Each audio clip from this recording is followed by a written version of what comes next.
आज हाहाकार सृष्टि करिछि भयंकर परिस्थिति सृष्टि करिछि एभली परिस्थिति रे विभिन्न संगठन विभिन्न वर्गर जनसाधारण आपो प्रतिरोध सुभद्रा हत्याकांड रे संपृक्त अपराधी मानकु तुरंत गिरफ दाबी अनुगुल जिल्लार सचेतन नागरिक मानक पक्षरु बुधवार आरक्षी अधीक्षक कार्यालय सम्मुखरे तालचेर अंचलर जड़े युवती को गणदुष्कर्म संपृक्त अभियुक्त मानकु तुरंत गिरफ करने दाबी रे एक गणधारणा दिया जायतिला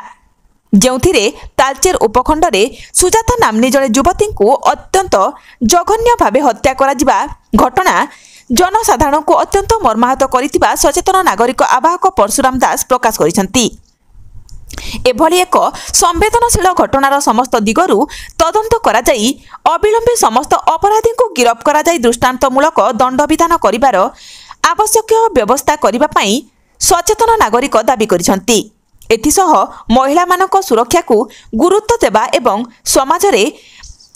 अबाधरे चालुथिबा मादक द्रव्य कारोबार को मध्य बंद करा जिबा विशेष करी शिशुकन्या युवती और महिला मानक उपरे अत्याचार प्रसंग रे अभियोग हेले तदंत और कार्यानुष्ठान ग्रहण करिबारे अवहेला प्रदर्शन करुवा पुलिस अधिकारी उपरे दृढ़ कार्यानुष्ठान ग्रहण करा जाऊ बोली अनुकूल सचेतन नागरिक पक्षरु दाबी जणा जायछि।